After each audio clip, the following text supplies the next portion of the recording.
High friend, welcome to একাস cooking and blog. আজ আমি তৈরি করব আলু দিয়ে মাটন কারি। এখানে আমি তেল আগে থেকেই গরম করে রেখেছি, কারণ এই তেলে আমি আলুগুলো ভেজে নিয়েছি। আলু ভাজাটা আর আপনাদের সাথে শেয়ার করলাম না, এতে ভিডিওটা বড় হয়ে যাবে। এখানে আমি ঘি দিয়ে দেব 1 টেবিল চামচ, আর সর্ষের তেল ছিল আমার এখানে 3 টেবিল চামচ। এবার ঘিটাকে একটু গরম করে নেব। গরম করে এর মধ্যে দিয়ে দেবো আমি একটা তেজপাতা। তেজপাতাটাকে হালকা একটু ভেজে নেব, কারণ তেজপাতা থেকে একটা সুন্দর ফ্লেভার বেরোবে। এবার ওর মধ্যে আমি একে একে গোটা মশলাগুলো ব্যবহার করব। দিচ্ছি এক টুকরো দারচিনি, তারপরে দিয়ে দিচ্ছি লবঙ্গ, 3-4টে দিয়েছি লবঙ্গ,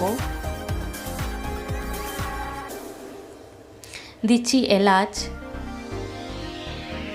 এবার দিয়ে দেব আমি ওর মধ্যে দিয়ে দিচ্ছি গোলমরিচ। এবার গোটা মশলাটাকে একটু ভেজে নিয়েছি। এবার দিয়ে দিচ্ছি জয়ত্রী দিয়ে আবারও একটু ভেজে নেব, কারণ জয়ত্রীটা অবশ্যই ব্যবহার করবেন, তাহলে মাটনে একটা সুন্দর ফ্লেভার আসে। এবার ওর মধ্যে দিয়ে দেবো আমি 4টে পেঁয়াজ কুচি। পেঁয়াজ কুচিটা দিয়ে হালকা একটু ভেজে ওর মধ্যে দিয়ে দেবো আমি 1 টেবিল চামচ রসুন বাটা। রসুন বাটাটা দিয়ে আবারও একটু ভেজে নেব। ভেজে নেওয়ার পর ওর মধ্যে দিয়ে দেবো আমি কাঁচা লঙ্কা বাটা। কাঁচা লঙ্কা বাটা আমি এখানে দিয়েছি 2 টেবিল চামচ, কারণ আমি কাঁচা লঙ্কার ঝালটাই সবসময় রান্নায় ব্যবহার করি। আর দিয়ে দিচ্ছি 1 চা চামচ শুকনো লঙ্কার গুঁড়ো, দিয়ে আবারও একটু নেড়ে দেব। নেড়ে তারপরে দিয়ে দেব আমি ওর মধ্যে আদা বাটা দিয়ে দিয়েছি 1 টেবিল চামচ। দিচ্ছি হলুদ গুঁড়ো দেবো আমি 2 টেবিল চামচ। আর মশলাগুলোটা আপনারা কতটা মাংস নেবেন সেই হিসেবে আপনারা দেবেন। যেহেতু আমি এখানে 1.5 কিলো মাটন নিয়েছি, সেই হিসেবে আমি মশলাটা ব্যবহার করছি। দিয়ে দিচ্ছি একটা টমেটো কুচি।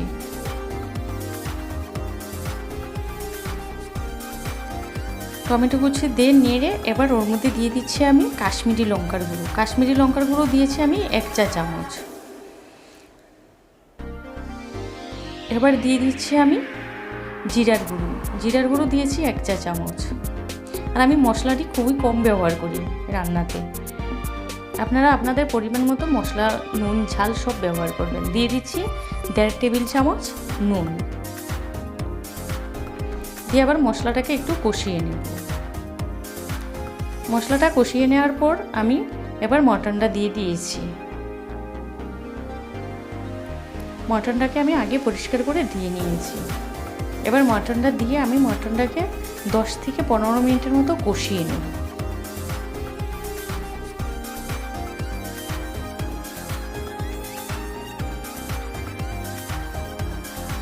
10 মিনিট কষানোর পর এই পর্যায়ে এসেছে। আমি আবারও এই মটনটাকে 10 মিনিট কষিয়ে নেব, আর একটু ঢেকে আমি কষিয়ে নেব। তাতে মটনটাও তাড়াতাড়ি সেদ্ধ হবে আর রান্নাটাও ভালো হয়। যত রান্নার তরকারি বা মাটন যাই রান্না করেন, যতটা কষাবেন ততই খেতে ভালো হয় রান্নাগুলো। কষানোর উপরে কিন্তু অর্ধেকটা টেস্ট আসে। এবার আমি এখানে 2.5 কাপ জল দিয়েছি, আর জলটা অবশ্যই গরম জল নেবেন। আর এটা যেহেতু আমি আলু দিয়ে করব, তাই একটু পাতলা রাখবো ঝোলটাকে। গ্রেভিটা আপনারা আপনাদের পছন্দ অনুযায়ী ব্যবহার করবেন। আমার রেসিপিটা ভালো লাগলে একটা সাবস্ক্রাইব করে দেবেন, আর পাশে থাকা বেল আইকনে ক্লিক করবেন, তাহলে যখনই নতুন কোনো রেসিপি আপলোড দেবো সবার আগে পৌঁছে যাবে আপনাদের কাছে। আমি আলুগুলো আগেই দিয়ে দিয়েছি, আলুটা আর আপনাদের সামনে তুলে ধরলাম না। আমার রান্নাটাও হয়ে গেছে। এবার আমি মাটনটাকে নামিয়ে নিচ্ছি। দেখুন, এভাবে আমি একটু পাতলা ঝোল করেছি, খেতে অসাধারণ লাগে মাটন কারিটা।